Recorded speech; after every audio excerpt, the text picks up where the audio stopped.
Hello tout le monde et bienvenue dans les vidéos de Petite Lidou, je suis ravie de vous retrouver. Je suis Christelle Cordonnière et aujourd'hui, je vous ai préparé une vidéo qui fait froid dans le dos.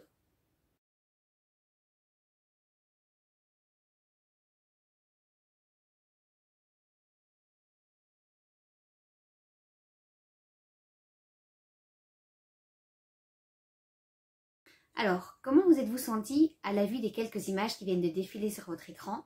Est-ce que vous avez eu des sueurs froides, des frissons, le cœur qui s'accélère, la respiration coupée ou mal au ventre? Ou est-ce que tout simplement ça vous a fait rire?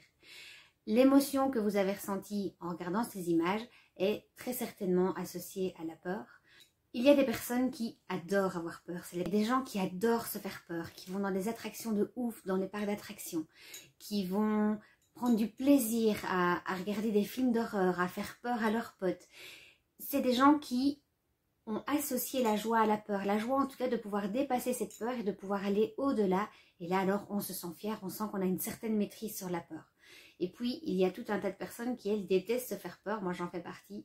Parce que la peur fait déjà tellement partie de notre quotidien que jouer à se faire peur c'est quelque chose qui nous échappe. On ne comprend pas très bien ces gens qui aiment se mettre en danger pour pouvoir sentir que là ils ont le contrôle au niveau de leur peur. Alors, de quoi avez-vous peur?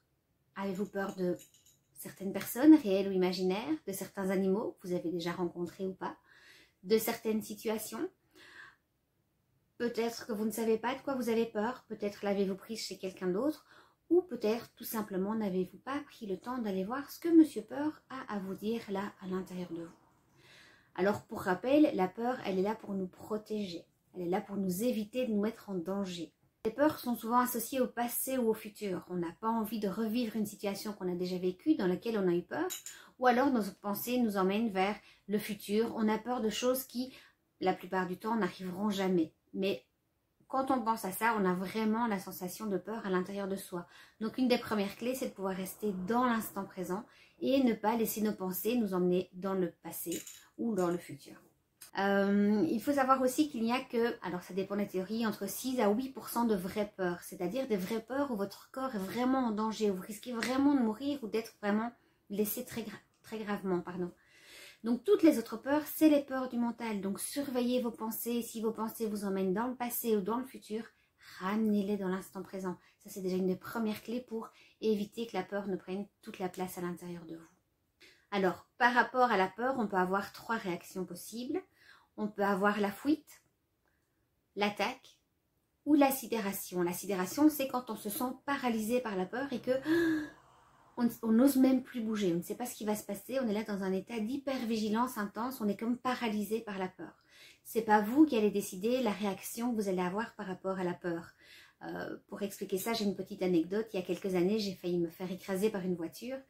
Et si on m'avait posé la question, qu'est-ce que tu ferais si tu étais dans la situation? Ben, j'aurais dit, je me serais écartée ou j'aurais couru vite pour ne pas être dans la trajectoire de la voiture.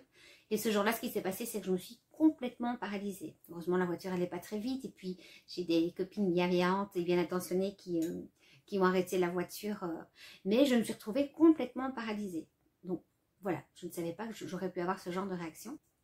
Alors, quoi faire quand la peur, quand Monsieur Peur prend toute la place? Je pense que la première chose à faire, c'est vraiment de voir s'il y a un danger derrière. S'il y a un danger derrière, la première chose que vous avez à faire, c'est de pouvoir vous mettre en sécurité à l'abri quelque part.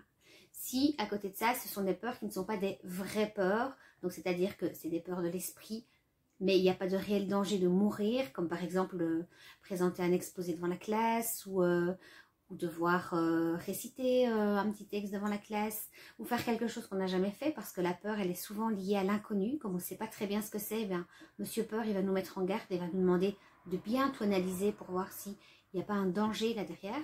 Donc la première chose à faire, s'il y a un danger réel, c'est de vous mettre à l'abri en sécurité.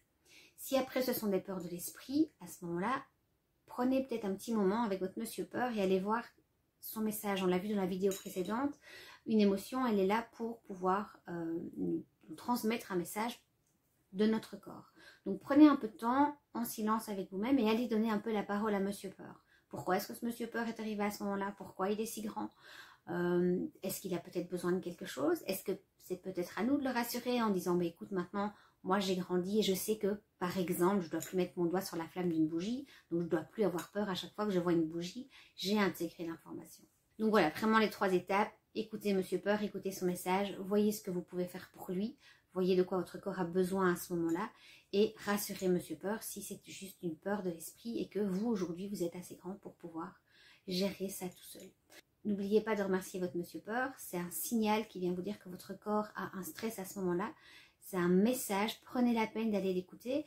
Et puis après, si vous en avez l'occasion, offrez-lui ce dont il a besoin ou dessinez-le et chiffonnez votre feuille et faites disparaître cette peur ou mettez de la joie dans cette peur. J'espère que vous en aurez appris un peu plus sur la peur aujourd'hui. Il y a encore énormément de choses à dire, mais ça fera peut-être l'objet de différentes capsules vidéo. La prochaine fois, on parlera de la peur de mourir qui est bien présente là avec le Covid et voir un petit peu comment on peut discuter de la mort en famille parce que c'est vrai que c'est fort tabou et c'est pas toujours évident de trouver les bons mots. Donc voilà, si cette vidéo a pu vous apporter quelque chose, n'hésitez pas à la liker, à vous inscrire à ma chaîne, ça vous permettra de ne pas louper les suivantes et de partager autour de vous si vous pensez que ça peut aider quelqu'un d'autre. En tout cas, je vous souhaite le meilleur et je vous dis à bientôt. Ciao!